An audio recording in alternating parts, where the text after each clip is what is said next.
Hello everyone, welcome back to our history class. अब हम continue करेंगे हमारा जहाँ से हमने लास्ट टाइम छोड़ा था, दैट इज मिडिवल हिस्ट्री जो हम लोग कर रहे थे। वहाँ पे मैंने अबू फजल की जो बुक थी अकबरनामा वहाँ तक खत्म कर दी थी मैंने। अब जो मैं कंटिन्यू करने वाला हूँ कि वो रहेगा बखार्स के बारे में। बखार्स बोलते हैं या बखर बोलते हैं इनको, बखार्स और बकर, आप जो बोलना चाहे वो बोल सकते हैं। जैसा कि इसका नाम है उसी तरह से इसके अंदर बातें भी उसे बखान करते हैं, बहुत दुनिया भर की बढ़ा चढ़ा के बातें करते हैं अबाउट किंग, किंग की वैलर, किंग की किंगशिप, किंग की पॉलिसी, फिर उनके वॉर्स के बारे में, उनकी पॉलिटिक्स में बहुत ज्यादा हीरोइक बातें की थी। हम करते हैं इसमें कि हीरो था राजा ऐसा, तो उनके बहुत ज्यादा बोलते हैं ना, मैस्कुलिन बात करेंगे इसमें कि बहुत ज्यादा वो ऐसी अच्छी बातें बातें करेंगे इसमें। तो बखास डॉक्यूमेंट उसी से रिलेटेड है। तो हमारे को यहाँ पे बखार्स का नाम क्यों है, क्योंकि ये जब लिखा जा रहा था ये मिडिवल पीरियड में ही लिखा जा रहा था। जैसे कि मैंने बताया आप लोग को, मिडिवल पीरियड कौन सा था हमारा। मिडिवल पीरियड वो पीरियड है जब हमारे इंडिया में इस्लाम था, उसको बोलते हैं हम लोग मिडिवल पीरियड। तो मिडिवल पीरियड में ये डॉक्यूमेंट हमको बहुत सारी इंफॉर्मेशन दे देता है। जो बातें लोग भले लिखते थे लेकिन कुछ बातें सच थी, जैसे कि पॉजिटिव ज्यादा रहता है किसी चीज में, जैसे कि हर एक चीज को लेके पॉजिटिविटी राजा की ज्यादा बताएगा, हर एक चीज को जैसे बोलते हैं ना बहुत पिच करके बताते हैं ये लोग। तो वो भले बताते हैं वैसे, लेकिन जो बातें लिखते थे किसी पर्सन के बारे में, किसी जगह के बारे में, या किसी हम लोग बोलते किंगडम के बारे में, किंग के बारे में, फिर उनके फोर्ट के बारे में, जो भी ये लोग लिखते थे वो बहुत वैल्यूएबल है। क्योंकि वो डॉक्यूमेंट्स वैसे मिलते नहीं है। वो कहाँ पे मिलेंगे हमको, जैसे डे टू डे की लाइफ के बारे में या तो राजा के खुद के रिकॉर्ड में मिलेंगे, और राजा नहीं मेंटेन किया तो ऐसे डॉक्यूमेंट्स में हमको मिलेंगे। आपका एग्जाम में इसमें से बेसिकली दो क्वेश्चन बनते हैं। या तो फुल फ्लेज आपको पूछ दे कि वेरियस टाइप के बखास के एग्जाम्पल देखिए, उसके बारे में मेंशन करते हैं, या तो एक एक मार्क के दे सकता है कि कोई बखार का नाम लिखा, किसने लिखा, या तो फिर उसके अंदर क्या बात बोली गई है वो पूछ सकते हैं हम लोग। सेकेंडली ये लोग जो आप लोग को बहुत फेमस क्वेश्चन जो 8 9 में भी आता है कि बखास को आप कैसे डिवाइड कर सकते हो, हाउ बखास है एक्चुअली डिवाइडेड। तो ये दो क्वेश्चन हम लोग डील कर लेंगे इस टॉपिक के अंदर। इसके साथ ही हमारा मिडिवल खत्म हो जाएगा। जो मिडिवल हिस्टोग्राफी हम लोग कर हम लोग ऑलरेडी एंशियंट कर चुके हैं। अब जो हमारा नंबर है वो है मिडिवल वाला, और इसके बाद हम लोग मूव करेंगे टुवर्ड्स मॉडर्न, जिसके बारे में हम लोग बहुत दिन से वेट कर रहे हैं। और वो मेजर बल्क पार्ट है जहाँ पे हम लोग को बहुत ज्यादा चीजें याद रखनी है, बहुत नाम है, इंग्लिश वाले नाम है, वो याद करने पड़ेंगे। उसी के साथ शुरू करता हूँ मैं कि इसमें किसके किसके आपको एग्जाम्पल लिखने हैं। बेसिकली चार ही इसमें। मैं स्टोरी बता दूंगा आपको, उससे याद होती जाएंगे आपको।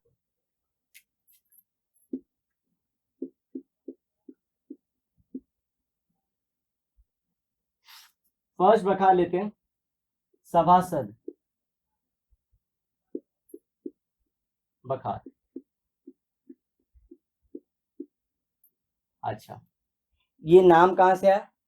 ये कृष्ण जी आनंद सभासद करके थे, जो हमारे छत्रपति राजा राम थे ना, उनके रेन में थे जब वो राजा थे। तो उनके टाइम पे ये एक राइटर थे। कौन? उनका नाम लिखना बहुत जरूरी, क्योंकि 1 मार्क्स के अंदर बहुत आएंगे ये सब क्वेश्चन, तो आप लोग को याद रखना है। इसको लिखा था कृष्ण जी आनंद सभासद। अब वहां से ये सभासद उठा के लिखा सभासद बखा। ये किसके टाइम पे थे? छत्रपति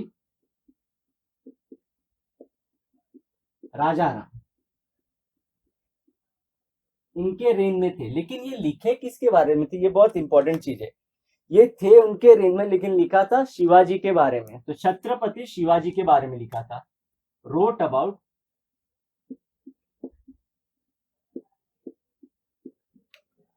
छत्रपति शिवाजी।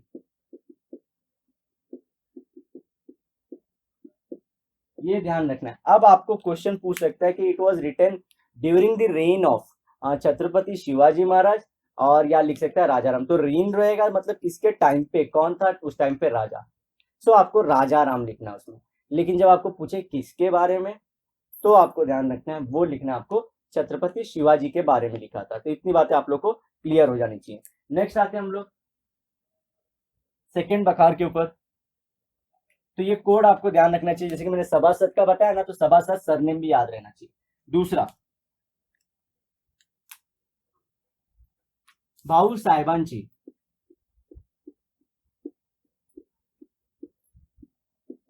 बखार।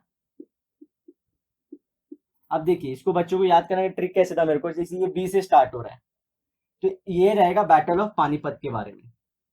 अबाउट वाला किसके रहेगा, बैटल ऑफ पानीपत।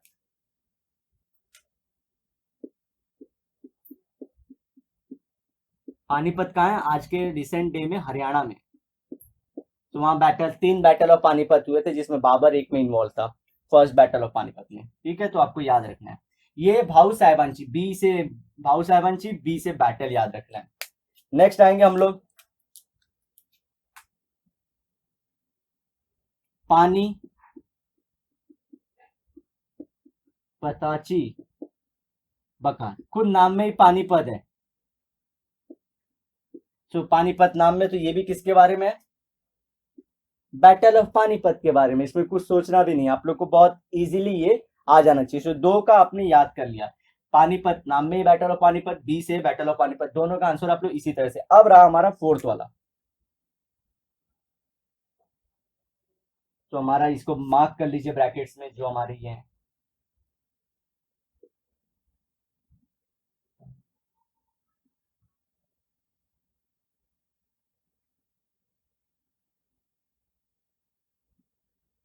अब थर्ड जो, तो लास्ट जो हमारा है वो होलकरांची कैफियत।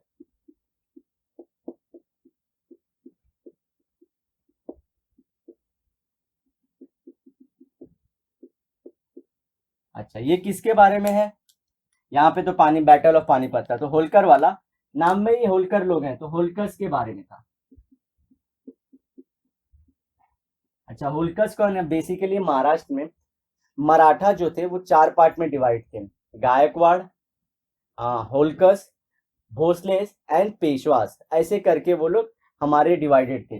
कौन कौन से, गायकवाड़ यहाँ लिख देता हूँ, गायकवाड़, भोसले हमारा, फिर सिंधियास, होलकर्स और एक पेशवा। तो पेशवा पुणे में थे, जिनका नाम पेशवा जी महाराज, ऐसा बहुत सारा नाम सुने। तो पेशवा एक ओनरशिप था जो दिया था, जैसे बोलते हैं ना एक हमारा पद था, वैसा पेशवा था। होलकर एक पार्ट थे जिनके बारे में होलकरांची कैफियत में लिखा गया। होलकर वाले आपको मॉडर्न डे में ये जनरली इंदौर के थे, इंदौर रीजन था, लेकिन आज आपको कर्नाटक में ये मिल जाएंगे। होलकर सरनेम वाले भी और होलकर कम्युनिटी के लोग आपको नॉट ओनली महाराष्ट्र में, आपको कर्नाटक में ही मिल जाते हैं। तो आपको ध्यान रखना है कि ये स्टोरी क्यों बताता हूँ, कि स्टोरी के थ्रू आप लोग को याद होते जाता है। कि हिस्ट्री से वैसे अगर वन वर्ड में पढ़ते हैं एग्जाम के टाइम में ना, कभी भी नहीं याद होने वाला, लेकिन थोड़ा ट्रिक रहे और बार बार पढ़ते रहोगे तो मुंह पे बैठ जाता है। एटलीस्ट एग्जाम में भूल भी जाते तो कभी कभी हमारे हिसाब से एक क्वेश्चन आ गया कि सिर्फ पढ़े हुए बच्चों को सपोर्ट कर दिया, कि अगर वो नाम भूल भी रहे सामने दिख जाए उनको तो मार्क कर लेंगे। तो उस टाइप के क्वेश्चन भी आते हैं आपको, fill in the blanks, match the following में और find the odd man out में, तो आप लोग को ये चीज हेल्प करती है। ठीक है, तो एक क्वेश्चन को हमने पूरा डील कर लिया, तो ये आप लोग के लिए बहुत इंपॉर्टेंट जाता है। आप लोग एक बार देख लीजिए पूरा, इसी तरह से आप लोग एग्जाम में करके भी जा सकते हैं। नेक्स्ट चलते हैं अभी,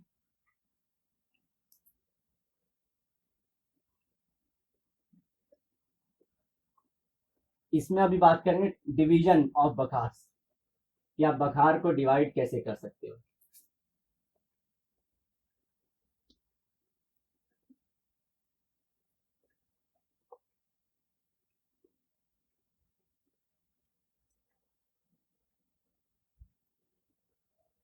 तो आप बखास को जनरली डिवाइड कर सकते हो डिपेंडिंग अपॉन बहुत सारी चीजें, जैसे मैं मेंशन करता लिख देता हूँ वन बाय वन, सो आप लोग जान जाओगे। जैसे कि डायनेस्टी के हिसाब से, डायनेस्टी या किंगडम जिसको बोलते हैं हम लोग, इंस्क्रिप्शन के हिसाब से जो दीवार पे लिखे रहते हैं, फिर लोकल ट्रेडिशन पे भी लिख सकते हो, मैन्युस्क्रिप्ट के ऊपर लिख सकते हो, ऑटो बायोग्राफी के ऊपर लिख सकते हो।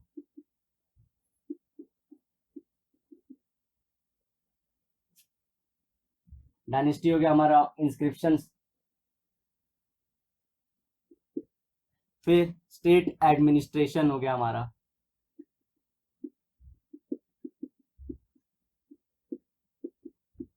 किंग के बारे में लिख सकते हो, किंग के पॉलिटिक्स के बारे में लिख सकते हो।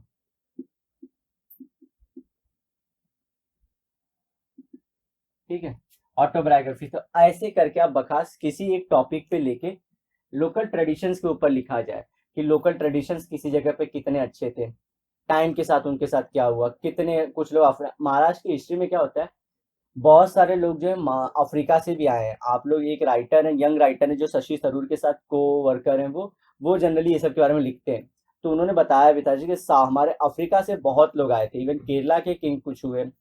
फिर हमारे जो बीजापुर था, हमारा जो सल्तनत था, उसके अंदर भी बहुत लोग अफ्रीका से आके थे, वो सेटल हो गए, इवन कुछ लोग तो किंग भी बने थे। सो वैसे लोग थे, तो उनका नाम भी अलग अलग ढंग से, क्योंकि वो बहुत बड़े थे ना, तो उनको बहुत अलग अलग बहुत हैवी नाम दिया जाता था, डिपेंडिंग अपॉन कि उनका लुक कैसा है।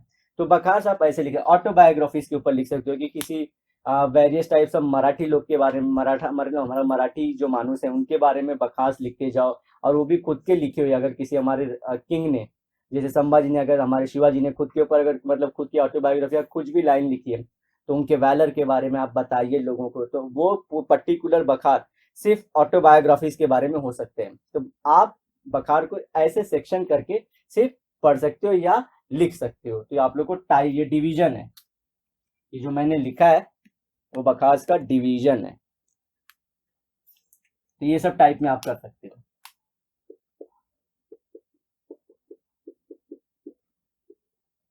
ये जनरली आपके लोअर स्टैंडर्ड में भी आया रहेगा, आप लोग को 8th स्टैंडर्ड में शायद से क्वेश्चन है, बखार वहां पे फर्स्ट टाइम मेंशन किया गया है। सो वहां पे भी आप लोग को मिलता रहता है। तो बखार क्या है, रिटर्न रिकॉर्ड है और डॉक्यूमेंट बहुत इंपॉर्टेंट है। किस पीरियड के लिए, हमारे मिडिवल पीरियड के लिए। तो अब हमारा यहाँ से मिडिवल खत्म हो जाता है, और अब हम एंटर करेंगे हमारे मॉडर्न वाले पार्ट में। मॉडर्न वाले पार्ट में कैसे होगा, स्टार्टिंग में जनरली आप लोग देखोगे कि इंडियंस जो हैं वो कम लिखेंगे, और इंडियंस का आना लेट होगा जब इंडस वैली सिविलाइजेशन ना हमारा, ये एक बार पता चल जाता है। जो जमीन के नीचे, में बहुत पहले लेक्चर्स में भी बोलते हैं कि जो जमीन के नीचे थी वो खुद के पता चली ना, और फिर हमने देखा कि हमारे घर आज भी वैसे, हमारा कल्चर भी आज वैसे, योगिक पुरुष उसके अंदर था। फिर उसके अंदर वो बोलते हैं ना, एक बहुत अच्छा डेडिकेटेड बोलते हैं कि जो पीसफुल इंसान हमको मिला था, जो लगता था कि कोई योग सेंट है, तो उनके बारे में हमको पता चला। तो ऐसे सेंट टाइप हमारे इंडिया में ऑलरेडी, ये सुन के हमको जान के बहुत प्राउड हुआ। हमारे पास सिटीज थी, हमारे पास कल्चर थे, हमारे पास एडमिनिस्ट्रेशन था, इवन टॉयलेट्स थे, वेल मैनेज रास्ते थे, आपका जो कनाल हुआ, फिर सीवेज कनाल हुआ, पानी का सिस्टम हुआ, एग्रीकल्चर हुआ, फिर हमारा ट्रेड हुआ, हर चीज थी जो आज आप देख रहे हो। ग्लोबलाइजेशन मतलब क्या होता है कि वर्ल्ड पूरा लिंक होता है एक दूसरे से। इंडस वैली सिविलाइजेशन ग्लोबलाइजेशन का बहुत पहला वाला एग्जाम्पल है। उस टाइम पे हम मेसोपोटामिया से ट्रेड करते थे, चाइना के साथ ट्रेड करते थे, इजिप्ट वहां पे हमारा अफ्रीका में, वहां ट्रेड करते थे। तो मतलब ग्लोबलाइज थे हम लोग, लिंक्ड थे ऑलरेडी। उस टाइम पे हमारे पास वॉर कम होते थे, लेकिन वॉर से प्रोटेक्ट होने के लिए हथियार भी थे हमारे पास। तो वो चीज़ें भी अवेलेबल है कि जो भी इंस्ट्रूमेंट्स थे, जो वॉर इंस्ट्रूमेंट्स थे, वो अवेलेबल थे। और फर्स्ट फॉर द सरप्राइज, उस टाइम पे जो ट्रेड होता था सी के थ्रू भी होता था। इतनी सारी चीज़ें हमको इंडस वैली सिविलाइजेशन के थ्रू मालूम पड़ी। तो जब ये पता चला लोगों को हमारे, सो प्राउड फील किए कि जो भी इंडियन रहेगा वो सुन के प्राउड ही फील करेगा। ये मैं उस डायरेक्शन में लेके नहीं जाना चाहता जहाँ की हम लोग सिर्फ इंडस वैली सिविलाइजेशन के बारे में बात करेंगे। अदरवाइज बहुत हीरोइक स्टोरी अगर आप लोग सुनना चाहोगे, ये सब कितनी अच्छी चीजें थी। इसी को हड़प्पन सिविलाइजेशन भी बोलते हैं, या इंडस वैली सिविलाइजेशन, क्योंकि इंडस रिवर के पास थी। तो पहले सिविलाइजेशन कहाँ बसती थी, जहाँ पे पानी अवेलेबल था। सिविलाइजेशन मतलब क्या, आपको 4 सिम्टम मिलने चाहिए। सिविलाइजेशन आपको बताया 2 मिनट में कि सिविलाइजेशन मतलब रिटर्न रिकॉर्ड होना चाहिए, खुद की लैंग्वेज और स्क्रिप्ट होनी चाहिए, कॉइन्स टाइप सिस्टम होना चाहिए, इकोनॉमी होनी चाहिए, सिटीज होने चाहिए, और एडमिनिस्ट्रेशन होना चाहिए। ये सब हमको जब दिख जाए तो हम उसको बोल देते हैं कि ये सिविलाइजेशन है। रिटर्न रिकॉर्ड होना बहुत जरूरी है, लेकिन इस टाइम की जो हम लोग जैसे बताया था स्क्रिप्ट, हम लोग अभी तक डिसाइफर नहीं कर पाए, वो पता ही नहीं चला हम लोग को कि क्या लिखा है उन लोगों ने। तो वो सब स्टोरी अब मैं बता चुका हूँ। चलता हूँ मॉडर्न वाला। तो मैं मॉडर्न में स्टार्ट करूंगा ब्रिटिशर्स से। पहले लिखेंगे ब्रिटिशर्स ही, फिर क्या होगा, हम लोग को भी लगेगा कि यार हम लोग ऐसे ही हैं क्या।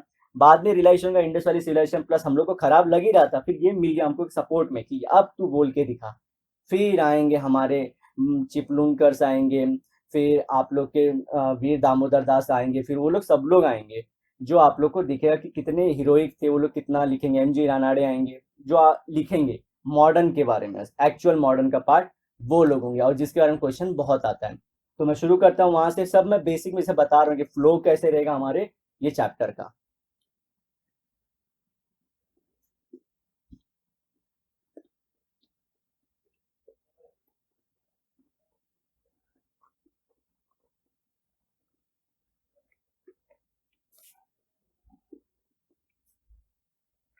तो जैसे कि मैं बता रहा हूँ मॉडर्न हिस्टोग्राफी में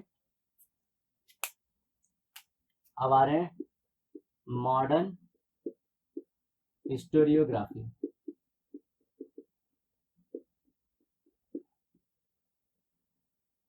ये वह आपने फर्स्ट चैप्टर ही पढ़ा लेकिन वो वेस्ट में था, ये इंडिया का है।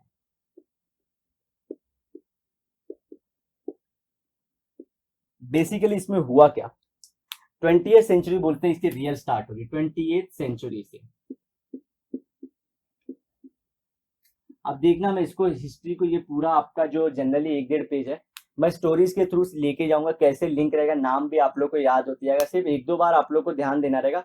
और जो मैं बोलता हूँ ना बच्चे जानबूझ के मिस्टेक करते हैं वो इसलिए होता है ताकि आप लोग के दिमाग में एक इंप्रेशन बैठ जाए कि अच्छा वहां पे गलती करते हैं, और कुछ पर्पज नहीं होता, ये नहीं होता कि मैं किसी की मिस्टेक्स पॉइंट आउट करना चाहता, जस्ट वो दिमाग में एक हिट करवाने का एक तरीका रहता है कि यू रिमेंबर दैट थिंग कि अच्छा वो वाले लेक्चर में भले आप लोगों को लगा जो भी वीडियो देख रहे होंगे आप लोगों को डेफिनेटली एग्जाम में जैसे कि हमारे स्टूडेंट बोलते थे कि वही स्टोरीज ही दिमाग में हिट होती थी बार बार कि अच्छा यहाँ पे वो था, और वो जब लिखते थे उनको मार्क्स पूरे मिलते जाते थे।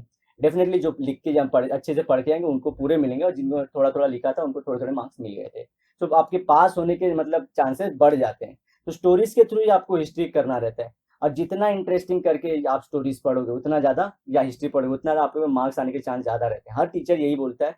सो आप पे भी डिपेंड करता है कि आप कितना इंटरेस्टिंगली और स्पोर्टिंगली इसको ले रहे हो। ज्यादा टाइम आप इसको देंगे तो ये बहुत अच्छे से आपको याद हो जाएगा। सो 20th सेंचुरी में स्टार्ट हुआ, कैसे स्टार्ट हुआ, इस टाइम पे अलेक्जेंडर कनिंगम नाम के एक इंसान थे सर। उस टाइम पे जो फेमस लोग रहते थे उनको सर करके बुलाते थे, जैसे कि जो बहुत ज्यादा फेमस रहेंगे या बहुत बोलते ना पढ़े लिखे रहेंगे हमारे लिए एजुकेटेड हैं तो उनको सर करके बुलाते थे। तो सर अलेक्जेंडर कनिंगम, ये कौन थे, इनको बोलते हैं आर्केलॉजिकल ऑफ आर्केलॉजिकल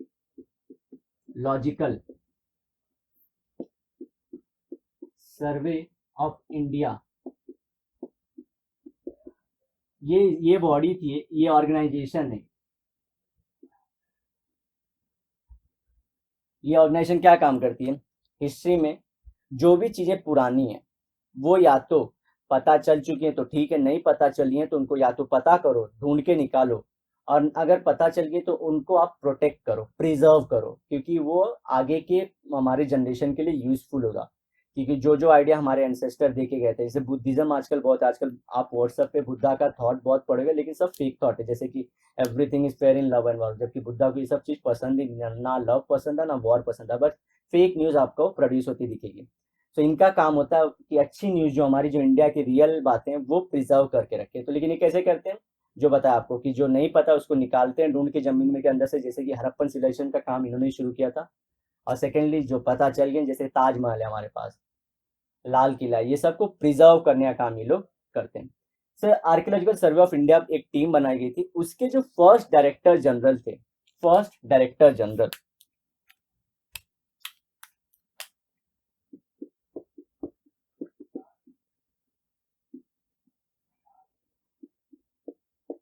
वो थे सर अलेक्जेंडर कनिंगम। ठीक है, तो आपको ये बात ध्यान रखनी, सर अलेक्जेंडर कनिंगम याद रखना है इनका नाम। ये थे जिन्होंने स्टार्ट किया। एक्चुअली ये सब स्टार्ट ही कैसे, ये इंडस वैली सिविलाइजेशन जो अच्छा रब कर दिया वो स्टार्ट ही कैसे हुआ था। एक्चुअली में ब्रिटिशर्स को ये सब से लेना देना नहीं था कि हमारे इंडिया के कल्चर को जाने, ये तो कोइंसिडेंटली पता चला, ये लोग चुरा रहे थे वहां के ब्रिक्स को और कुछ कंस्ट्रक्शन कर रहे थे रेलवे रिलेटेड। तो कुछ बोला था ना वेस्ट में से लोग आए थे उस टाइम पे, वर्ल्ड में एक हिस्ट्री लिखने की एक जुनून चालू था, तो वो लोग हिस्टोरियोग्राफिस आए और वो लोग बोले कि देखते हैं कितना, तो बाद में मालूम पड़ा कि इतनी बड़ी सिविलाइजेशन थी। सो वर्ल्ड के कॉपरेशन से प्लस थोड़े हिस्टोरियोग्राफर्स ब्रिटिश में कुछ अच्छे लोग भी थे ब्रिटेन में, जिसके हेल्प से हमको पता चला। अदरवाइज इनका पर्पस क्या था कि आप लोग हमारे एक चैप्टर आएगा अप्लाइड केमिस्ट्री, अप्लाइड हमारा हिस्ट्री आएगा, जिसमें आप लोग क्या देखोगे कि हिस्ट्री को यूज करेंगे कैसे ट्रेड किया जाए। आपके बारे में नॉलेज लेके आपके साथ ट्रेड किया जाएगा। सो उनको क्या करना था इंडिया पे, अब इनका जो हमारा था मान लो फ्रीडम मूवमेंट चालू था, 1947 आने वाला था। इनको क्या करना था कि हमारे बारे में और जानते जाएं और हम लोग को जो भी हो जैसे भी यूज करें वो हम लोग को ज्यादा दिन तक रूल करते रहे। तो वो लोग को इसलिए इंफॉर्मेशन चाहिए था, इसलिए नहीं कि हमारे लोगों को प्राउड फील कराएं, रादर हमारे लोगों को डेप्रिशिएटेड और नीचे गिराने के लिए वो लोग कोशिश में लगे। तो हम लोग को बोलते थे कि तुम लोग बोलते हैं ना इम्प्योर रेस हो। इम्प्योर रेस मतलब तुम लोग खराब लोग हो, तुम्हारा ब्लड ही खराब है, तुम लोग किंग नहीं बन सकते, तुम्हारे अंदर वो क्वालिटी, तुम लोग वेल मैनर्ड नहीं हो, तुम लोग वेल एजुकेटेड नहीं हो, वेल बिहेव्ड नहीं हो, तुम लोग बहुत सारी चीजें बोलते थे हम लोग को। तो ये उनका मेन पर्पस था। इसके थ्रू क्या होता है, हम लोग ना कभी भी ना वो हम लोग क्वेश्चन नहीं करते, हम लोग को सीधा बोले अरे तू तो गधा है, तो वो लड़का क्वेश्चन नहीं करेगा। इसी तरह हमको बोल दिया था कि तुम गधे हो। तो ये काम करने के लिए एक चीज और थी, कल्चरल देखो तुम लोग के बारे में हम लोग बता रहे हैं, इसे हम लोग को डिमिनिश करने के लिए, और तुम्हारे पास कोई ऐसा है नहीं। ये तो लकीली आईबीसी मिल गया, ठीक है। और वो था लकीली क्या, ऑलरेडी था, लेकिन ये लोग ने सिर्फ बोलते ना कि खुद के लिए कफिन खोद दी थी ये लोग ने, कि ये पता करके। सो अलेक्जेंडर कनिंघम काम पे लगा है।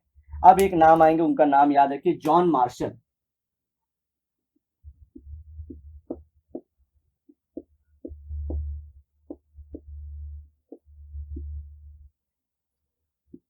और ये आदमी थे जिसको अलेक्जेंडर कनिंघम ने बोला कि जा तू बुद्धिस्ट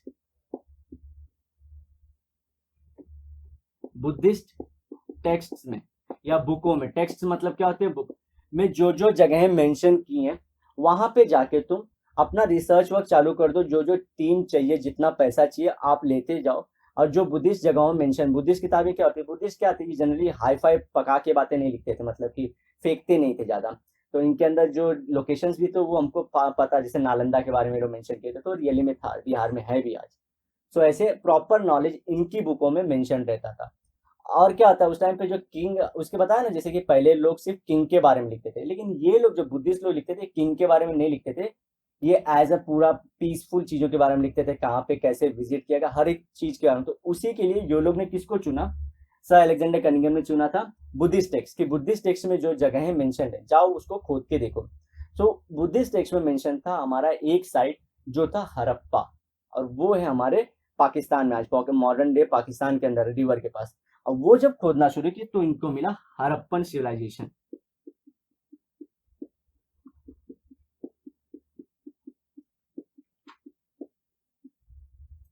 और हड़प्पन सिविलाइजेशन को बोलते हैं ये 3 millennium BC, before the birth of Christ, पुराना है ये।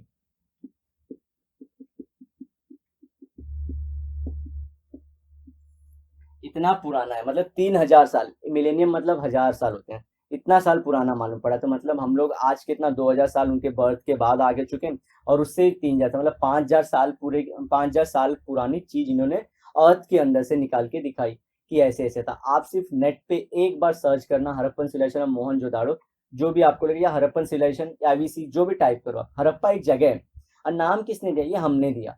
ऐसा लिखा नहीं है जैसे कि हमारे रेलवे स्टेशन पे लिखा रहता है कि ये सातारा सांगली है, ऐसा लिखा नहीं है वहां पे। इन्होंने क्या किया था कि वो जगह को नाम दिया कि हमारे को अच्छा बोलने में लगता है। जब मोहनजोदाड़ो बोला, हड़प्पन बोला, हमारी बोले, फिर कालीगढ़ी बोला उनमें, तो ऐसे बहुत सारी जगहों के नाम जो थे हमने खुद ने दिए थे, ठीक है। कालीगढ़ी नहीं, राखीगढ़ी, सॉरी। तो राखीगढ़ी जगह का नाम ये सब दिया था। ऐसे बहुत सारे साइट है, एक साइट नहीं है, पूरा का पूरा सिटी था, जो आज के मॉडर्न डे हरियाणा, राजस्थान, पंजाब, जम्मू कश्मीर, पूरा पाकिस्तान का हाफ पार्ट, इतना बड़ा सिटी था पूरा वो, ठीक है। तो जॉन मार्शल को काम पे लगा, और तब से हमारे इसको पीक मिल गया। लेकिन इसके पहले भी हिस्ट्री लिखी जा रही थी, ये तो हमको बता रहे हैं कि स्टार्ट रियल में कब हुआ था। क्योंकि स्टार्ट होना मतलब क्या होता है कि आप लोग दोनों साइड दिखाते हो। मॉडर्न हिस्टोग्राफी में हम क्या देखें कि दोनों साइड ऑफ स्टोरी आप लोग बताते हो, हमेशा लॉजिकल रहते हो, क्वेश्चन करते हो, ह्यूमन की प्रोग्रेस को बताते हो, और या तो फिर आप लोग क्रिटिकली एनालाइज करते हो रिसोर्सेज की, ये बात सच है कि जो मैं लिख रहा हूँ, पहले मैंने सोचा इसके बारे में, कुछ रिसोर्स जमा किए। तो ये सब होता है मॉडर्न हिस्टोग्राफी। लेकिन ये स्टार्ट हुआ सर 20th सेंचुरी, इसके पहले भी ब्रिटिशर्स लिख रहे थे। अब वो मॉडर्न वाले का भले उनमें मेंशन होता है, वो पीरियड आता है 18th सेंचुरी का, मॉडर्न पीरियड बोलते हैं। वो पीरियड में भले लिख रहे थे, लेकिन वो लोग मॉडर्न हिस्टोग्राफर्स नहीं थे, समझ रहे हो। मॉडर्न पीरियड मतलब मैंने कैसे बांटा था, जब ब्रिटिश आए तो वो वहां से पीरियड को बोलते हैं मॉडर्न पीरियड।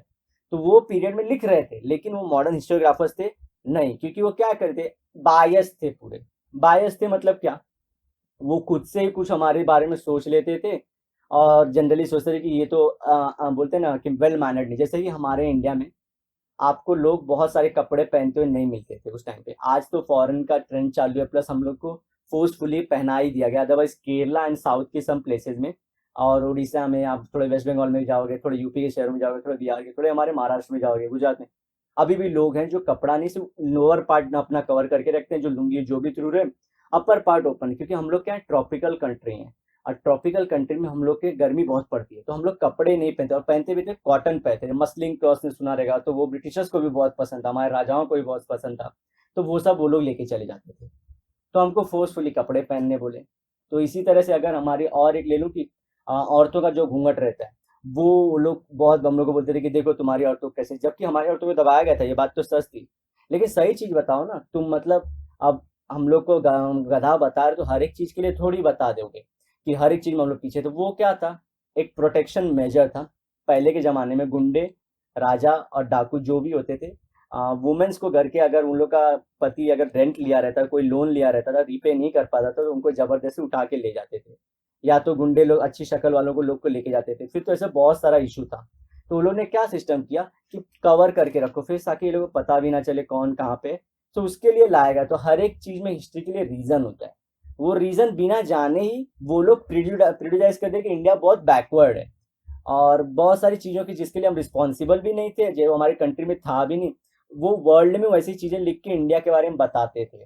क्या था, बीच में इंडिया लड़ाई बहुत कर रहा था मुगल पीरियड में, तो पैसे का लॉस हो रहा था, तो हमको वर्ल्ड से हम डिस्कनेक्ट होते जा रहे थे। हमारे बारे में वो नए वाले, जब हर एक 50 साल में नया, मालूम है, हमेशा नया जनरेशन बॉर्न होता है। जैसे अभी जनरेशन, नई जनरेशन, यूथ बहुत है, तो वो जनरेशन को हमारे बारे में बताने वाला कोई नहीं था। और जो बता रहा था ये हमारे ब्रिटिशर्स थे, और ये बहुत गलत चीज़ हमारे बारे में बता रहे थे, जो अच्छी चीज़ नहीं थी। तो इसलिए हम लोग को लगा कि ये मॉडर्न हिस्टोग्राफर्स नहीं थे। तो किससे भरे हुए थे ये लोग, बायस थे। मतलब एक ही थॉट इनको लगता था कि गलत है कुछ भी, और दूसरा थॉट था कि इंडियंस को दबाओ, अगर ठीक भी हैं इनको दबाओ, नहीं तो इनके ऊपर राज नहीं कर पाएंगे, इनके हम माइंड्स के मिनरल्स नहीं ले पाएंगे, इनके लोगों को हम वर्ल्ड वॉर में यूज़ नहीं कर पाएंगे। सो बहुत सारी चीज़ों में इनको हम जानबूझ के हमको दबाते भी थे। बायस या प्रिजुडाइज थे। तो ये वर्ड आप लोग को हर जगह यूज़ करना है जब भी आप ब्रिटिशर्स का नाम लोगे। तो पहली जो बुक उन्होंने लिखी, जो जो फर्स्ट टाइम अगर इंडिया की हिस्ट्री पे किसी ने बुक लिखा था, तो वो था जेम्स मिल्स।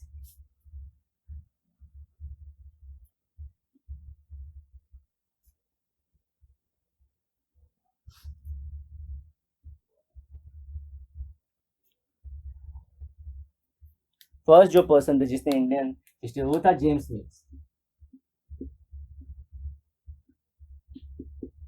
अच्छा, बच्चे कंफ्यूज क्या कर देते हैं, जॉन मार्शल और जेम्स मिल्स को, दोनों में जे और एम है, JNM।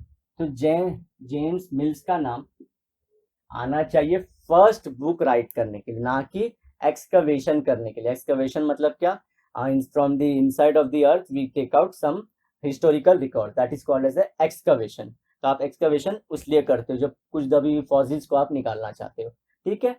तो ये हमारा जॉन मार्शल को जाता है। लेकिन बुक लिखने के लिए कौन आते हैं, जेम्स मिल, जिसने फर्स्ट ब्रिटिशर था जिसने इंडिया के बारे में स्टिल की। इनकी बुक का नाम क्या था, the history of British India.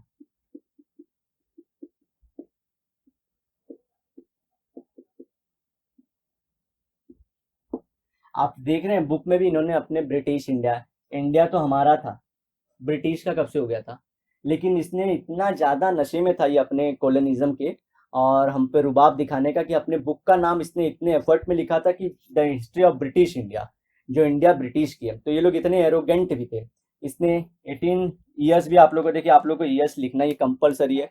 जो ईयर्स है मैंने फर्स्ट लेक्चर में अपने शायद से मेंशन किया था, जब modern historiography in the development the west करते, जब 15th में जाते, जैसे TY BA करते या TY BSc करते हो या TY1, तो उस टाइम पे डेटा मैटर नहीं करता बहुत ज़्यादा। उस टाइम पे कॉन्सेप्ट में आपको ज़्यादा यूजफुल होता है। लेकिन लोअर स्टैंडर्ड्स में आप लोग को डेटा याद, नंबर्स याद करने होते हैं। तो इसलिए मैं बताने की कोशिश कर रहा हूँ कि आपको नंबर याद करने जितने हो सके करिए। अदरवाइज ये नहीं कि दिन भर सिर्फ नंबर ही रटो, उनकी वैल्यू कम है, उतना ज़्यादा मार्क्स के नहीं आते नंबर। लेकिन उनका वैल्यू इंपॉर्टेंट है, they are small but sufficient है वो मार्क्स दिलाने के लिए, तो आपको ध्यान रखना है। 1817 में लिखा था और 3 बुकों में लिखा था, 1 2 3, ठीक है। तो ऐसे 3 बुकों को मिला के उन्होंने लिखा था the history of British India. फिर से ये प्रेजुडाइज्ड था, पहले से कुछ इसने सोच लिया था इंडिया के बारे में, तो वो गलत था। रिसर्च ये लोग नहीं करते थे, जैसे आप क्या होते हैं, आज तो आप लोग अलर्ट हो गए, पहले सोचते हो कि ये बात सच है क्या, सीधा गूगल पे जाके सर्च करते हो कि ये बात सच है कि नहीं, तो गूगल एटलीस्ट जितना हो सकता है उतना बताता है, क्योंकि गूगल पे भी डेटा लोग ही डालते हैं, वो रियल सच नहीं है। रियल सच आपको लाइब्रेरीज में मिलता है, लाइब्रेरीज में भी आपको जाके बहुत सारे बुक्स पढ़ने पड़ते हैं, इवन साइंस के बारे में। साइंस क्या फैक्ट है तो आपको नेट पे जल्दी मिल जाता है, लेकिन हिस्ट्री हुआ, ज्योग्राफी हुआ, फिलॉसफी हुआ, आज हर कोई फिलॉसफी बारे में बात करता है। मतलब फिलॉसफी क्या होता है, हमारे जो थॉट्स होते हैं उसी को फिलॉसफी बोलते हैं। तो फिलॉसफी तो आजकल सब लोग दे रहे हैं, लेकिन जो बहुत ग्रेट्स के माउथ से निकला, जैसे स्वामी विवेकानंद, फिर हमारे हुए कौटिल्य हुए, फिर कार्ल मार्क्स, इनके जो थॉट्स थे वो वर्ल्ड में कई सेंचुरी को चेंज कर दिया उन्होंने, जब से उन्होंने बोला था वो बात को, तो आज भी लोग फॉलो करते, तो वो बोलते हैं इम्पैक्टफुल थॉट है। वैसे बुकें आपको नेट पे हमेशा तोड़ मरोड़ के बताई जाती है, जैसे मैंने एक एग्जांपल दिया, बुद्धा की फोटो लगा के लिखते हैं everything is fair in love and war, और ना वो लव चाहता था ना वॉर चाहता था, जान लीजिए वो स्टोरी अलग है। सो प्रेजुडाइज था, बायस था, ये बायस था, मतलब एक अपने आपको बहुत मान रखा था। दूसरा था कोलोनियल, कोलोनियल सप्रेशन चाहता था, ठीक है। तो आप लोग को जेम्स मिल्स के बारे में पता हो जाएगा इतना। फिर इनके बाद जो 1841 में है, उनका नाम है, एक इसी से रिलेटेड है, सिर्फ देखना मैं नाम चेंज करूंगा,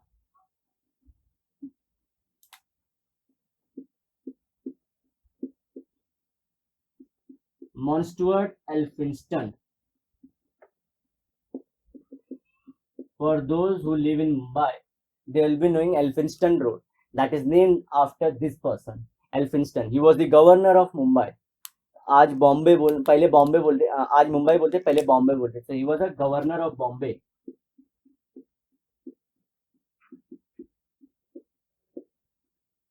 इन्होंने ये बुक लिखी 1841 में। अब इनकी बुक का नाम सिर्फ यहां से ब्रिटिश हटा दो, easy, the history of India. तो इस तरह से इन्होंने लिखा था। अब ये भी, ये 3 थॉट से, इनका भी दिमाग इसी 3 थॉट में चलता था। तो यहाँ पे हम वीडियो को रोकते हैं, थोड़ा आगे हमको बात करना था टॉड के बारे में, ग्रैंड डफ के बारे में बात करना था, लेकिन वीडियो ऑलरेडी हमारा 30 के मिनट्स के मार्क्स तक पहुंच चुका है। सो अदरवाइज हम लोग कंटिन्यू करते हैं, लेकिन मैं कंटिन्यू करूंगा नेक्स्ट लेक्चर में, और उसके बाद हम लोग देखेंगे एक्चुअल जो क्वेश्चन कैसे आएंगे। ये तो आएंगे, ये तो पहले आएंगे 20 मॉडर्न पीरियड के आएंगे, और सारे क्वेश्चन जैसे सब सेक्शन आएंगे, वो सब मैं क्वेश्चन और आंसर के हिसाब से आपको बताता हुआ चल जाऊंगा। अगर आप लोग ने वो वीडियोस नहीं देखे हमारे पास के, तो प्लीज जाके वीडियोस देखिए, बहुत इंफॉर्मेटिव है, और जितना हम इनकलकेट कर सकते थे थोड़ा एक्स्ट्रा मैटर को, सो दैट कि आप स्टोरी मोड में याद करें, वो हमने वहाँ पे डाला हुआ है। तो अगर आप लोग सपोर्ट करना चाहते हो प्लीज़ लाइक या कमेंट करके हमें अपना सपोर्ट दिखाइए, अपने दोस्तों में से शेयर करिए, और तब तक के लिए bye and have a great day ahead.